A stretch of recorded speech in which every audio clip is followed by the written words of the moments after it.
Dexter Henry for Bagpack Broadcasting here with Kristian Dyer of Metro New York Sports, beat reporter covering the New York Jets. And we're here at Jets training camp. The first week they got training camp underway. And Kristian, so far the Jets in free agency, they got a lot of things quick.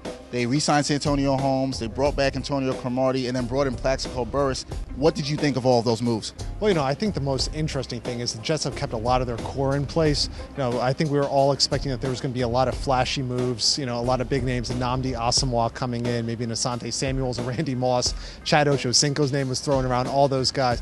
But really, it's been mainly the core. I mean, I know we know Plaxico Burress and a couple other names, but I think that's going to be important in this strike-shortened offseason.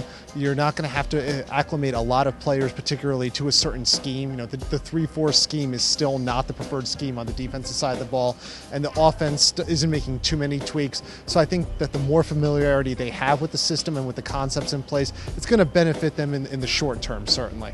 Familiarity is always key. And the Jets are familiar with confidence. They've been confident the last couple of years, and we've heard them talk again. What do you like about the confidence of this Jets team, being familiar with each other and looking to build upon what they've built with the last couple of years, going to 2 straight AFC Championship games?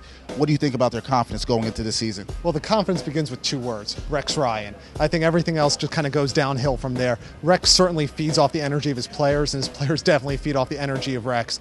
I don't think that anything he does is by accident. You look at the tattoo, which has certainly made a lot of headlines, was definitely a way for him to connect with his players, for a way for him to be able to have a major selling point with the players in the league. He's got a little bit of that street cred right now, I guess.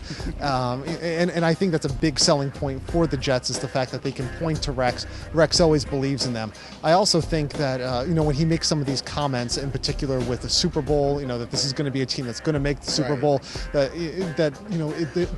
the audience is not you and I, it's not the media, it's not even the fans, it's the guys in the locker room who read those press clippings and say, you know what, Rex believes in us. So the confidence, I think, is sky high, even with 2 AFC Championship game losses. They're pointing to that and saying, we can take this next step now. So Rex Ryan has some street cred. He's apparently hot in the streets.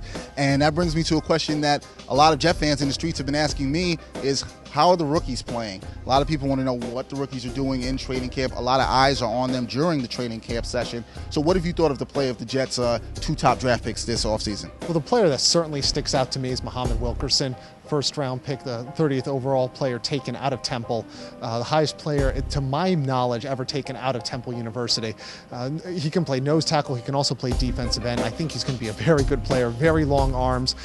Been battling with DeBerkshire Ferguson, actually been getting some rave reviews from Rex Ryan, who announced on Tuesday afternoon that Muhammad Wilkerson is going to be one of the starting defensive ends for this team. So I think he's someone to look forward to. Kenrick Ellis certainly passes the eyeball test from my perspective. I mean, here's a big boy. He reminds me of that Chris Jenkins type mold, nose tackle, can jam up things in the middle, but can also really go after the quarterback as well. I think he's going to be a player to watch, maybe not necessarily this year, but certainly he's going to have some development down the road. Another player I'm going to watch, believe it or not, is Scotty McKnight. Lifelong friend of Mark Sanchez growing up. Has a number of records for the University of Colorado at wide receiver. I think he's going to be a good player, certainly runs a very good route, which with this timing offense is going to be very important. So I think McKnight could be a contributor down the road. Definitely some good stuff. You hear from Kristian about some rookies to keep your eye on. Keep your eye on Kristian and myself from Backpack Broadcasting. We'll give you more reports with the Jets in the coming weeks and throughout the season. So for Kristian Dyer, I'm Dexter Henry for Backpack Broadcasting. See you guys soon.